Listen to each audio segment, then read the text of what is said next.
en el naufragio y sin destino. Andas buscando una palabra de iluminación.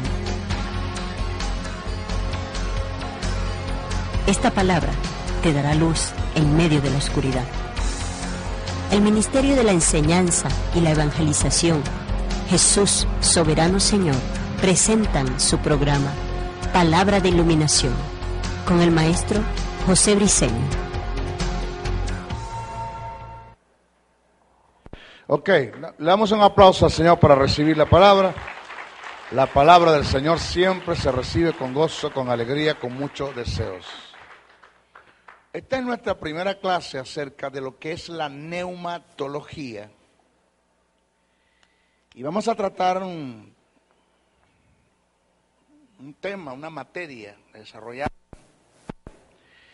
de la persona quizás, y lo digo en una forma dudativa, no afirmativa, porque prefiero dudar de lo que voy a decir y no afirmar. Quizás vamos a hablar de una de las personas más ignoradas dentro de la iglesia evangélica. Pero eso lo digo de una forma dudativa. No quisiera que eso fuera verdad, pero al fondo de las cosas, una de las personas más ignoradas dentro del mundo, dentro de la iglesia, en cuanto al conjunto de la deidad, es la persona del Espíritu Santo. Hoy vamos a comenzar la materia, vamos a conocer no todo, porque por favor, ¿quién puede estudiar a la persona del Espíritu en lo general? ¿Quién puede alcanzar todo en conocimiento? Eso es muy difícil, pero vamos a tratar de ir llegando pasos. El Juan 14, verso 15 al 18. Jesús dice: si me amáis, guardad mis mandamientos, y yo rogaré al Padre y os dará otro consolador para que esté con vosotros para siempre. El Espíritu de verdad, oído que no dice de la verdad, oído que no está el artículo determinado incluido en la oración, dice el Espíritu de verdad, no está el artículo determinado de la verdad, porque el Espíritu Santo es verdad, es su naturaleza, la verdad es, Él es la verdad. Dice el Espíritu de verdad, el cual el mundo no puede recibir. Vamos más adelante a explicar por qué no lo puede recibir, porque no le ve ni le conoce, pero vosotros le conocéis, porque mora con vosotros y estará en vosotros. ¿Cómo así? Oído, porque mora con vosotros y estará en vosotros. Cuando hablamos de Dios Padre, estamos hablando de Dios por nosotros. Cuando hablamos de Dios Hijos, estamos hablando de Dios con nosotros. Y cuando hablamos de Dios Espíritu Santo, estamos hablando de Dios en nosotros. Cuando Jesús dice mora con vosotros, se está refiriendo a la presencia del Espíritu en la vida de Él.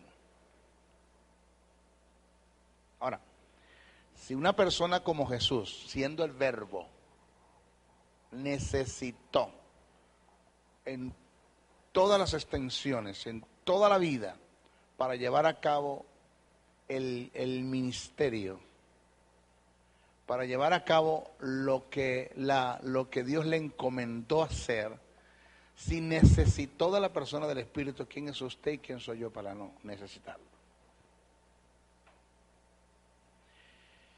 Yo le aseguro que este seminario que vamos a dar, de lo que es la persona del Espíritu, usted lo va a tomar en cuenta. Porque déjeme decirle algo, présteme atención ahora. El que usted no viva una vida en el Espíritu. O sea, nadie puede vivir una vida en el Espíritu si no conoce el Espíritu. Nadie. Vivir en el Espíritu no es vivir hablando en lengua, interpretando, ayunando, orando. Eso no es vivir en el Espíritu. Vuelvo a repetir, nadie puede vivir una vida en el Espíritu si no conoce a la persona del Espíritu. Y el hecho de que usted no viva una vida en el Espíritu, por no conocer a la persona del Espíritu hasta cierto punto, las ignorancias, por causa de su ignorancia, las misericordias le alcanzan. Y usted está viviendo, o nosotros, voy a incluirme, nosotros estamos viviendo de las migajas, los balbuceos y los destellos del Espíritu. Pero cuando usted se eduque y forme un carácter en cuanto a la persona del Espíritu, de lo importante, la importancia y el valor que Él tiene para nosotros, y usted empieza a caminar en estas verdades, señores, usted no lo va a parar nadie. Van a empezar a suceder cosas sobrenaturales para el mundo cuando lo vea usted, no para usted. Van a empezar a pasar cosas sobrenaturales en usted e impresionantes, donde usted solamente va a poder entender y comprender que estas cosas se dieron es porque el Espíritu está por delante. Ahora, si después de conocer esta verdad acerca del Espíritu Santo y no tomar en cuenta a la persona que se le dio a conocer, su vida está pronto a estancarse, a secarse, a detenerse y a cercenarse en el mundo espiritual. O sea, es mejor no conocer que conocer y no vivir, y no accionar, y no caminar en eso. Yo sé de lo que es hoy conversar con el Espíritu y 4, 5, 6 horas, 6 minutos, 6 segundos, en muy poco tiempo recibir respuesta del Espíritu. Así, porque sé quién es el Espíritu, lo conozco.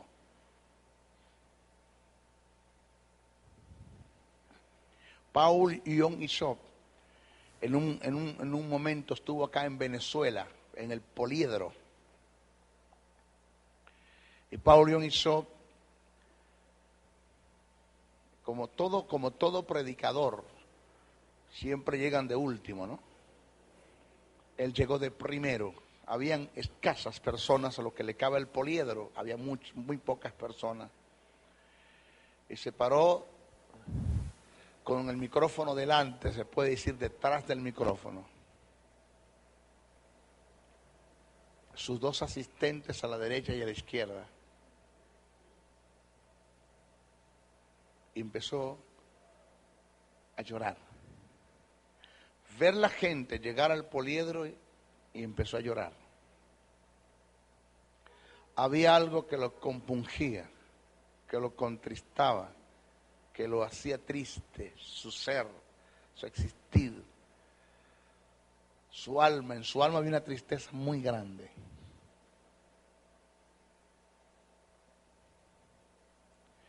Y cuando prendieron el micrófono para emitir una palabra, él dijo esto que pateó y sacudió y conmovió a la audiencia. Dijo: ahora entiendo por qué Dios no usa a la iglesia de Venezuela, porque le dan muy poca importancia a la persona del Espíritu. Ese fue el mensaje. En mi congregación, donde yo pastoreo, dijo él, no hay lugar para el chiste, ni para el brollo, ni para el comentar, ni para la novedad. Todo el que va llegando se va inclinando ante la presencia del Espíritu. No hace falta de que cuando pase el que supuestamente va a dirigir adoración, tenga que llamar la atención y poner a la gente en orden, como los caballos, como cuadrar los caballos en el hipódromo para la partida de una carrera. Que cuando el que supuestamente va a dirigir la adoración comience, ya hay un ambiente espiritual, porque usted como creyente y como feligres y como templo del Espíritu lo ha producido ya, lo ha comenzado, lo ha adelantado.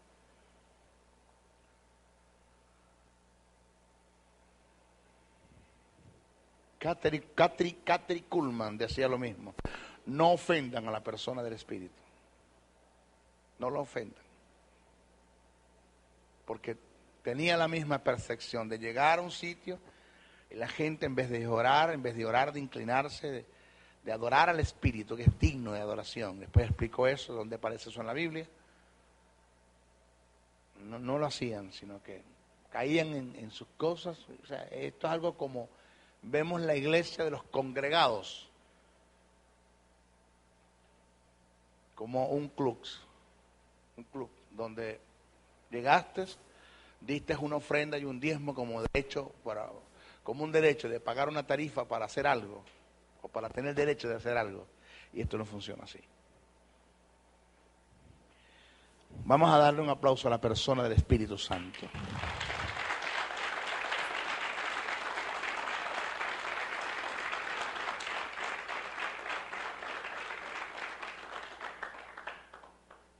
Dice, si me amáis, guardad mis mandamientos, y yo rogaré al Padre y os dará otro consolador para que esté con vosotros para siempre. El Espíritu de verdad, el cual el mundo no puede recibir porque no le ve ni le conoce, pero vosotros le conocéis porque mora con vosotros y estará en vosotros. No os dejaré huérfanos, vendré a vosotros. Fíjese, una de las advertencias que el apóstol Pablo hace a la iglesia en relación al Espíritu Santo es el tener cuidado de no contristar o apagar al Espíritu, según lo registrado en Efesios 4:30 y primera carta a los Tesalonicenses 5:19. Oído, conquistar o apagar. El contristar o apagar viene como resultado de no darle al Espíritu Santo el lugar que le corresponde. Y por consiguiente, es dejarlo inoperante. Esto se debe a la falta de conocimiento que la iglesia en su mayoría tiene acerca de la persona del Espíritu Santo. Usted hace un análisis entre los creyentes, o hace una interrogativa entre los creyentes acerca de lo que es la persona del Espíritu, las funciones del Espíritu en cuanto a la iglesia, en cuanto al mundo, en cuanto a la creación, la relación del Espíritu con las personas de la deidad, con las otras personas de la deidad. Es muy poco lo que la gente le sabe hablar, le sabe decir de eso. El apóstol Pablo dejó establecido que bajo ningún concepto debemos ignorar nada de lo que tenga que ver con el Espíritu. El texto dice así, muy mal escrito, está en la Casidura de Reina, muy mal escrito.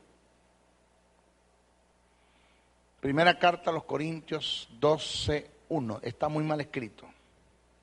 Dice, no quiero, hermanos, que ignoréis acerca de los dones del Espíritu. Debemos dejar en claro que en los originales no se escribió así. En los originales está escrito así como se lo voy a citar ahora. Pablo lo que dijo fue esto: no quiero, hermanos, que ignoréis acerca de los asuntos que tengan que ver con el Espíritu, incluyendo los dones.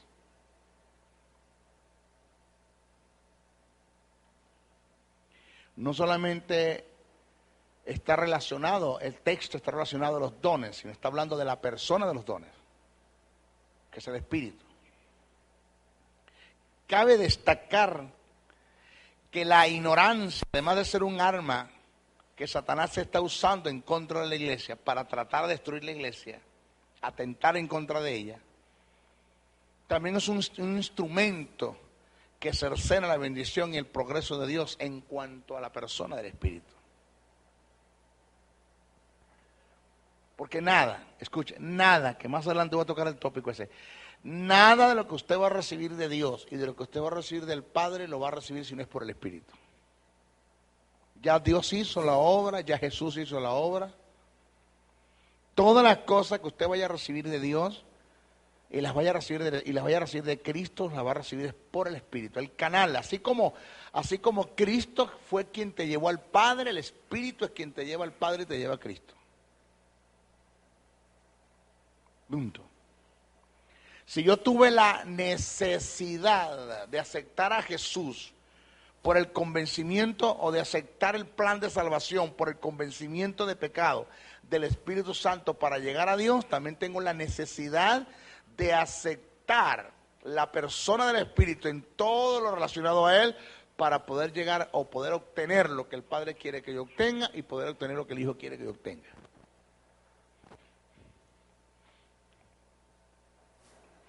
Ahora entiendo a un libro que me relacionaba mucho con la brujería. Buenos días, Espíritu Santo. Cuando yo lo leí, yo dije, esto es brujería, de Benny Hinn. Cuando yo me metí fuerte con la persona del Espíritu, me di cuenta que el hombre no está equivocado, el hombre tiene sus razones.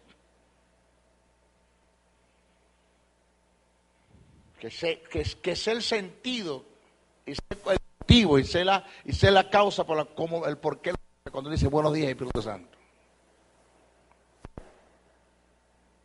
Aló. Fíjese que la ignorancia trae como resultado cautiverio y destrucción. Y hay muchas cosas que Dios ha querido hacer en su propósito en la iglesia,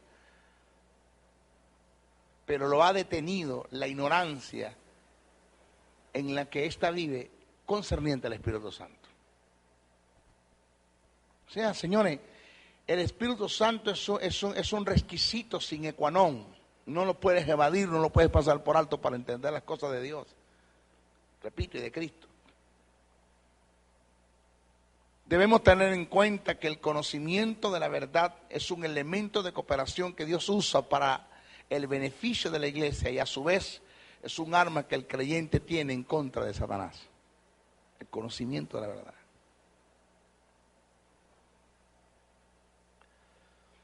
Sin la verdad nunca podremos avanzar y jamás podremos vencer. Metes eso en el espíritu. Sin la verdad nunca podremos avanzar y jamás podremos vencer. En 1 Samuel 3:7 se registra que Samuel no había conocido a Jehová por causa de que la palabra no le había sido revelada. Por falta de conocimiento, un hombre dejó de conocer a Dios con todo y que ministraba en el templo. Y no conocía a Jehová. ¿Tú se imaginas el montón de gente que están acá arriba subido, acá arriba, ministrando, supuestamente, adorando, y no conocen? No saben ni lo que están haciendo. Allá abajo. Por eso es cuánto no hay en nuestros tiempos ministrando en el altar y no tienen conocimiento ni siquiera de lo que es el Espíritu Santo. Jesús dijo que bajo la ignorancia no se podía ser efectivo en las cosas que hacemos. La ignorancia nos limita, cercena todas las posibilidades de lograr hacer en Dios lo que queremos hacer. En Juan 3:11 Jesús dijo, de lo que sabemos hablamos y de lo que conocemos testificamos. ¿Por qué testificamos de lo que conocemos y lo que sabemos? Porque no podemos ir más allá de lo que conocemos y lo que sabemos. Pablo en primera carta a los Corintios, capítulo 13, verso 9, dijo, en parte conocemos y en parte profetizamos. ¿Por qué profetizamos en parte? Porque en parte conocemos. No podemos ir más allá de lo que conocemos. Nunca podemos ir más allá de lo que conocemos. Nadie puede exponer o ejecutar lo que no conoce. Por consiguiente, ¿cómo se lleva una vida, oiga, en el Espíritu, si no se conoce a la persona del Espíritu? Jesús en Juan 14:18 dijo, no os dejaré huérfanos, vendré a vosotros y estaré en vosotros. En este pasaje Jesús se refiere a la asistencia que obtendría de Él, que nosotros obtendríamos de Él en la persona del Espíritu. Oiga, y el término huérfano del griego es orfano, donde viene orfanato, donde viene orfanatorio. Orfano, que en este pasaje Jesús se refiere a la asistencia que obtendríamos de Él en la persona del Espíritu. El término huérfano es del griego orfano, de donde se deriva el término castellano orfanatorio. Ser un huérfano es estar falto de amparo, de cuidado, es estar en el abandono, sin ningún tipo de recursos. Esta es la vida de un creyente cuando no toma en cuenta la vida del Espíritu Santo. Vive en la deriva, sin dirección, sin recursos, sin propósito. Vive totalmente aislado de la verdad y por consiguiente su destino es el fracaso.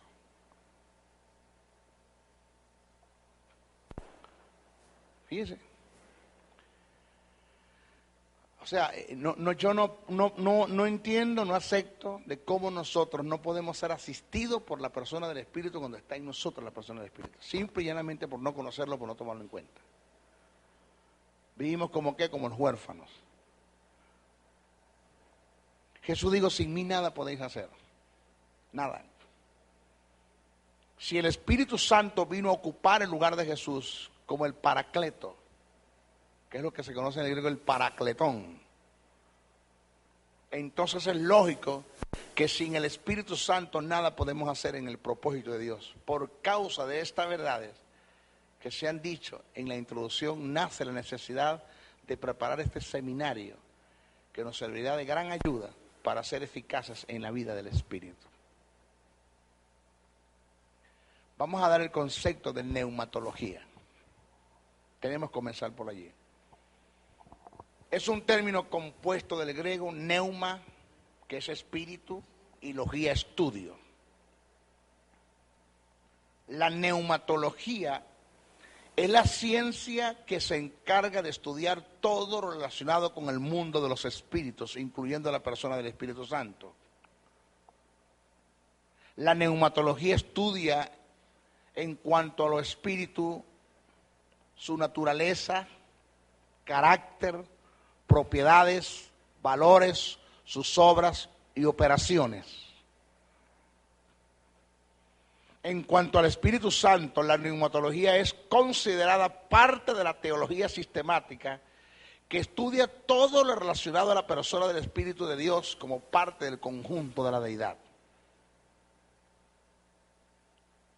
Este estudio se basa en el análisis de sus propiedades, no atributos, porque el Espíritu Santo no tiene atributos, de sus propiedades, virtudes, su naturaleza, sus características, personalidades, valores e intrínsecos, sus operaciones y sus obras. Comenzaremos este estudio analizando el término espíritu desde el sentido etimológico. Ya dimos lo que es la etimología de lo que es la neumatología. Vamos a hablar etimología del término espíritu. ¿Por qué es importante esto? Porque degradantemente, hermano, mira, una degradación que en la Casiodoro de Reina colocaron términos que no son aplicables al Espíritu Santo y términos que son aplicables al Espíritu y no te lo utilizaron para el Espíritu. Perdónenme, una de las más peores traducciones bíblicas que tenemos, que es la Casiodoro de Reina, es la que más usamos, es lamentándolo mucho. El término hebreo para designar esta palabra es ruach. Ruach, R-U-A-H. Su equivalente en el griego es neuma, mientras que en el latín es espíritu. Estos términos tienen un significado en común, tales como viento, aliento, respiración, soplo. Cuando usted consigue en la Biblia, si usted lee el griego, usted tiene que aprender a leer el griego. Cuando está leyendo la eternidad griego de Francisco La Cueva, y usted está leyendo, usted le va a aparecer ruach, ruach, ruach en muchas partes, le va a aparecer neuma, neuma, neuma en muchas partes, pero según la hilación del pensamiento, usted tiene que adaptar el pasaje en cuestión, el término en cuestión en el pasaje. Usted va a deducir según la hilación del pensamiento del que escribe a qué se refiere. Si se está refiriendo a un efecto de la naturaleza, si se está refiriendo a la persona del espíritu, si se está refiriendo al espíritu como demonio, si se está refiriendo al espíritu como el espíritu del hombre, si se está refiriendo al espíritu como una actitud.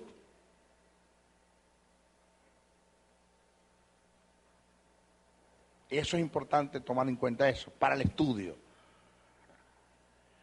En nuestros textos sagrados se utiliza para hacer referencia a cualquiera de estas acepciones, solo tomando en cuenta el pensamiento del emisor o del que escribe, es que se puede hacer una deducción y aplicación apropiada del término, ajustándolo al pasaje en cuestión.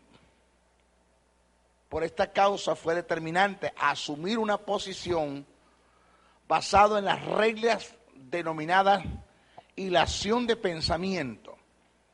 Para mayor comprensión daremos ejemplos del caso tomando en cuenta un pasaje del Antiguo Testamento y otro del Nuevo Testamento en los cuales se emplean los términos ruás del hebreo y neuma del griego con diferentes aplicaciones. Ejemplo. Cito Ezequiel 37:9. Pero esto lo estamos dando como base, como fundamento para que de ahora en adelante, porque yo le voy a dar a ustedes el estudio del Espíritu Santo, pero van a ver cositas del Espíritu que yo no le voy a tocar y eso está en la palabra, esto es la Biblia. Y cuando usted esté leyendo, usted pueda determinar a qué se refiere. Si es el Espíritu del hombre, el Espíritu del diablo, el Espíritu... Bueno, dice, y me dijo, profetiza al Espíritu. El término dice ruach. ¿Cómo dice? Ruach. Así ha dicho Jehová el Señor, Espíritu, dice ruach. Ven de los cuatro vientos y sopla, dice ruach, sobre estos muertos y vivirán. Observe. Y me dijo, profetiza al Espíritu, dice ruach. Así ha dicho Jehová el Señor, Espíritu, dice ruach. De los cuatro vientos, dice ruach. Sopla, dice ruach. Dice al Espíritu, ruach. Y dijo al Espíritu, ruach. Sopla, ruach. De los cuatro vientos, ruach. ¿Por qué? Porque viento, aliento, soplo, respiración, es ruach. Ahora, ¿a qué se está refiriendo? ¿Cómo hay textos que el término ruach se lo aplicaron a quien no tenían que aplicárselo? Y le robó el sentido a la palabra. Le robó el sentido de verdaderamente lo que se quería expresar y decir allí. Según la tradición bíblica de lo que se tomó el pasaje, el primer término ruach hace referencia al espíritu del hombre. El segundo hace referencia al Espíritu Santo. El tercero se refiere a un efecto de la naturaleza, mientras que el término en su cuarta aplicación se refiere al aliento de Dios que produce vida, que también tiene que ver con el Espíritu. Pero pusieron ruach, sopla, ruach.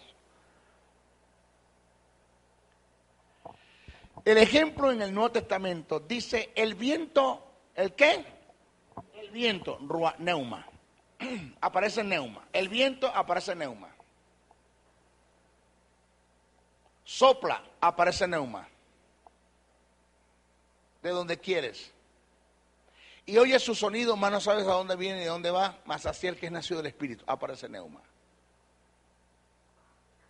Si yo leo el griego, en los tres aparece neuma. Pero los que tradujeron esto, dedujeron, según la hilación del pensamiento del que escribe, que aquí debe ser espíritu y aquí debe ser efecto de naturaleza. Según esta traducción, el primer término, neuma, es aplicable al viento como fenómeno de naturaleza, y el segundo es aplicable al Espíritu Santo, pero en ambos se utilizó el término neuma, y según la hilación del pensamiento del que escribe, se debe adaptar a los términos del pasaje en cuestión. ¿Por qué queremos resaltar esto? Esto lo queremos resaltar ya que en algunas traducciones bíblicas se adjudicó el término ruach y neuma al Espíritu Santo, cuando realmente se estaba haciendo referencia al Espíritu del hombre. ¿Cómo? Sí, señor. En Ezequiel 37:9, el término que se emplea para referirse al Espíritu que procede de los cuatro vientos, en algunas versiones aparece con minúscula, adjudicándose al espíritu del hombre. según las reglas de hilación del pensamiento, dicho término es ajustado más al Espíritu Santo y no al Espíritu del hombre. Pero nuestras Biblias se lo adjudicaron al Espíritu del hombre.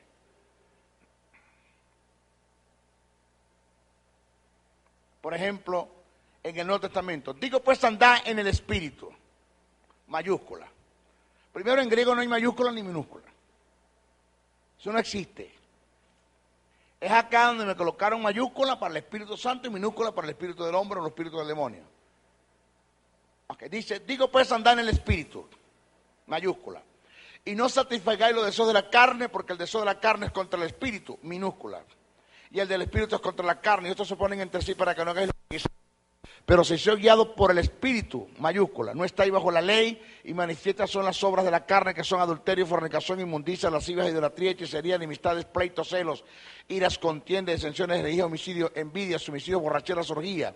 Cosas semejantes a estas, acerca de las cuales os amonesto, como ya lo he dicho antes, que los que practican tales cosas no darán el reino de Dios. Mas el fruto del Espíritu, mayúscula, es amor, gozo, paz, paciencia, benignidad, bondad, fe, mansedumbre, templanza. Contra tales cosas no hay ley. Pero los que son de Cristo han crucificado la carne con sus pasiones y deseos. Seguimos por el Espíritu, mayúscula, andemos también por el Espíritu, mayúscula. Vamos a ver qué dice el texto original en el griego. Según algunas versiones, el término neuma, que aparece en el pasaje completo, es aplicable al Espíritu Santo. Existen otras versiones que lo descartan tomando en cuenta la relación del pensamiento y ciertos principios de interpretación. En algunas aplicaciones en este pasaje el término Espíritu no debe ser adjudicado al Espíritu Santo. Razones, ¿por qué? El término Espíritu que aparece en los versos 16, 18, 22 y 25 del capítulo 5 de Gálatas es aplicable al Espíritu Santo, mientras el que aparece en el verso 17 es aplicable al Espíritu del hombre, según la hilación del pensamiento. Esto es, no se debe generalizar el término Espíritu adjudicándolo todo al Espíritu Santo, como aparece en algunas versiones bíblicas, quitándole el verdadero sentido de lo que se quiso decir. Según lo dicho en el verso 17, quien tiene el contraste con la carne es el espíritu renacido del hombre, no el Espíritu Santo, no el Espíritu de Dios, ya que éste no contenderá con el espíritu del hombre, según Génesis 6:13. Explico. Digo pues andar en el Espíritu, mayúscula, está bien escrito, se refiere al Espíritu Santo. Entonces cuando dice, digo pues andar en el Espíritu y no satisfagáis los deseos de la carne, no satisfagáis los deseos de la ¿qué? De la carne. ¿Tiene que ver con qué? Con pasiones pecaminosas. Oiga la lección del pensamiento.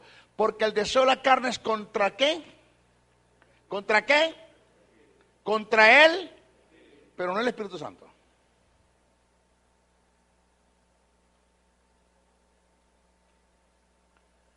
O sea, ahí no se está refiriendo al Espíritu Santo. ¿Aló?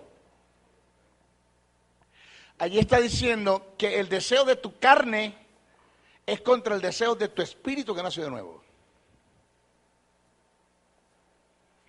No hay un contraste entre tu espíritu, entre el Espíritu Santo y la carne. Hay un contraste, es entre tu espíritu que nació de nuevo y la carne que quiere seguir haciendo las cosas que el espíritu que nació de nuevo no quiere hacerlas más.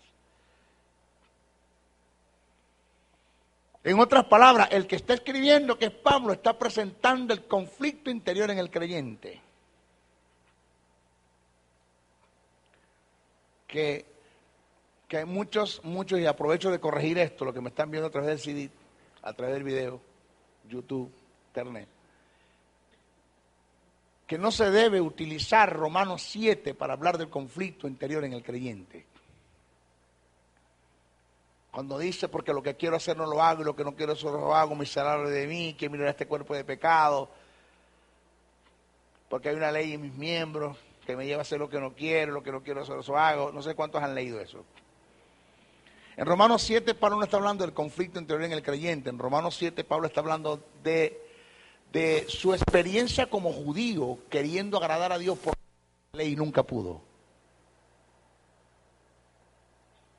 de su experiencia como judío, queriendo agradar a Dios por las obras de la ley, nunca pudo.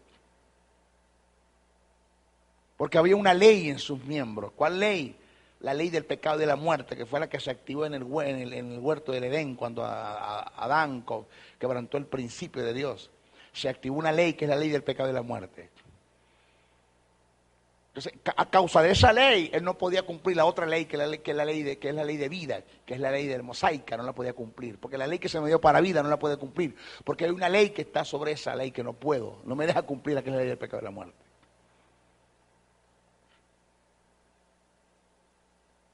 Eso es lo que viene hablando Pablo. Entonces, cuando usted analiza Romanos 8, en Romanos 8 Pablo habla del creyente, Pablo canta victoria sobre el pecado, habla del creyente renacido, ya el de nacido de nuevo. Dice, pero ninguna condenación hay por los que están en Cristo Jesús. Romanos 8. En Romanos 8 me canta victoria. Porque en Romanos 8 está hablando de su experiencia como creyente. En Romanos 7 su experiencia como judío.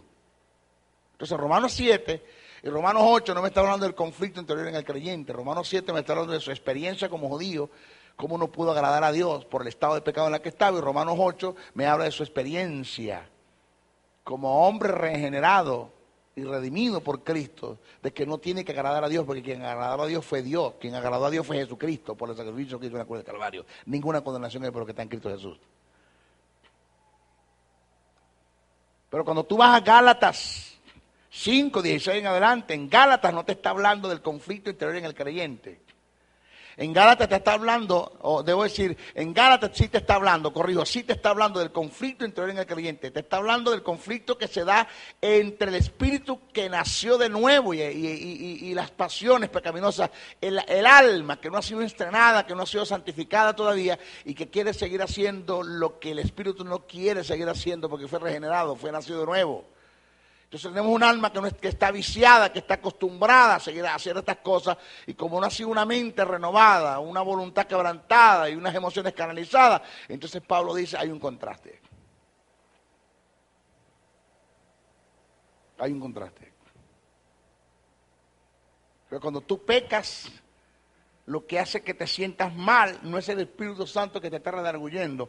Lo que hace que te sientas mal es tu espíritu que nació de nuevo, que no se va a seguir calando el pecado que vienes haciendo. Entonces va a haber un contraste entre tú y tu espíritu, entre las pasiones, entre un alma que no está santificada y el espíritu. Porque el espíritu no quiere seguir haciendo más esas cosas. Tu alma quiere porque no ha sido santificada todavía. Entonces el término espíritu ahí debe ser aplicable ¿a qué? Al espíritu del hombre, no al Espíritu Santo. Y se colocó espíritu con mayúscula.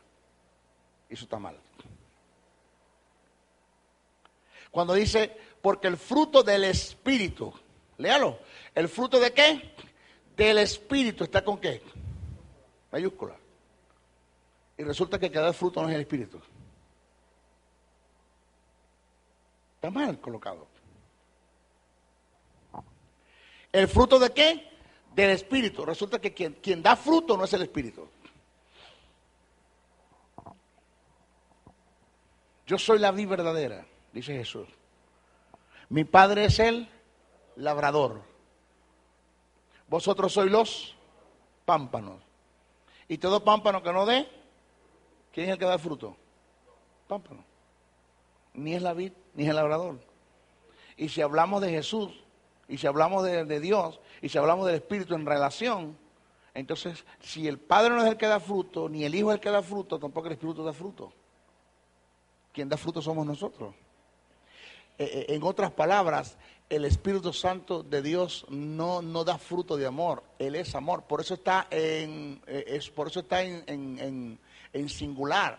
Dice el fruto, no dice los frutos del Espíritu, dice el fruto del Espíritu. No dice los frutos, dice Él. En otras palabras, cuando te habla el fruto del Espíritu, te utiliza el artículo determinado en singular, te está diciendo el carácter del Espíritu es ¿qué? Amor, gozo, paz, paciencia, benignidad, bondad, fe, mansedumbre, templanza. ¿En quién? ¿En quién es que se va a dejar ver todas esas cosas? Todas esas propiedades y virtudes que están en el Espíritu, ¿en quién se van a dejar ver? En nosotros.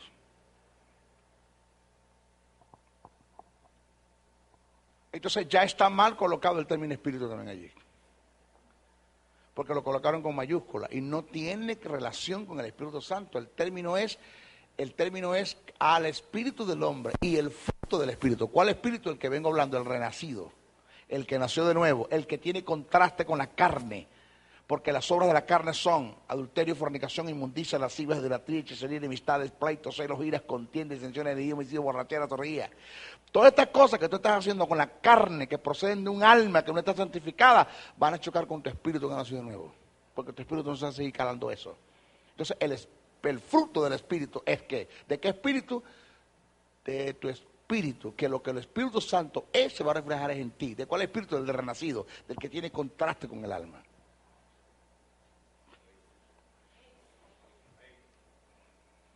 ¿Están acá?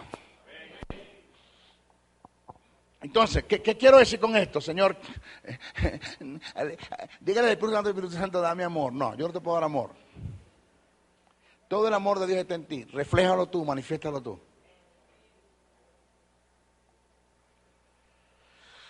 Si analizamos bien el pasaje, Pablo presenta el conflicto que se da entre el espíritu renacido del hombre y el alma que no ha quedado viciada, que ha quedado viciada por el pecado.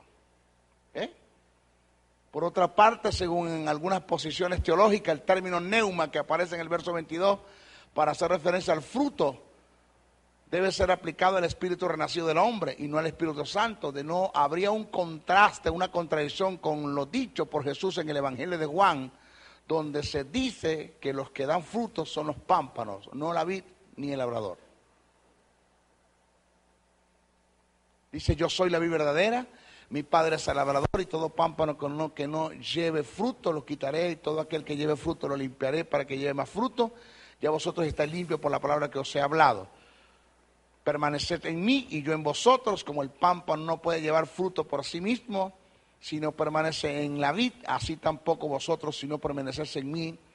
Yo soy la vid, vosotros los pámpanos, el que permanece en mí y yo en él lleva muchos frutos, según Juan 15:1. Fíjese según este pasaje, el labrador es el Padre, la vid es el Hijo y los pámpanos representan al creyente que es el responsable de dar fruto.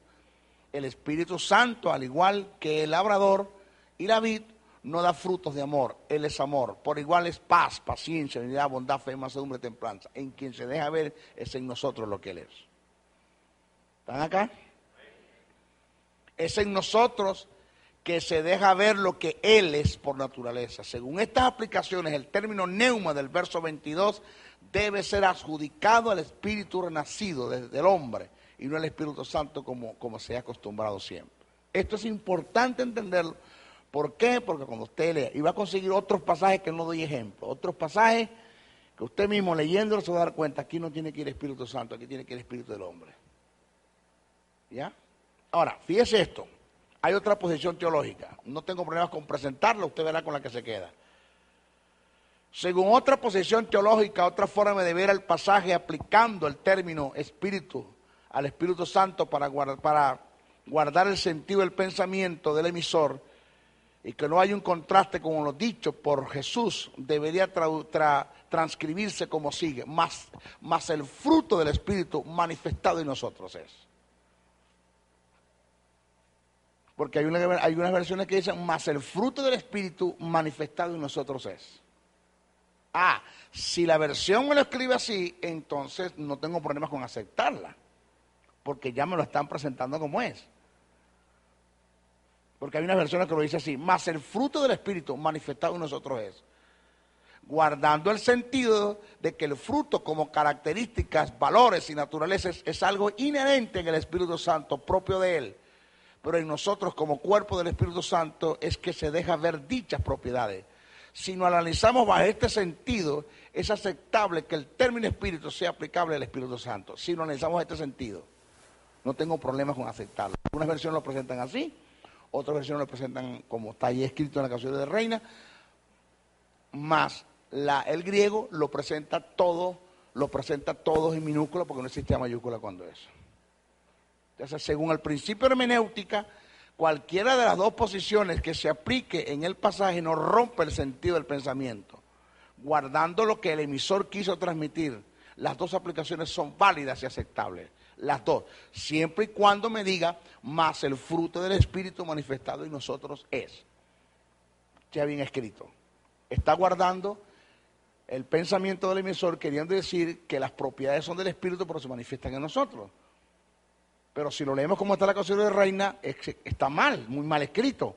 Pero en el griego está escrito en minúscula todo.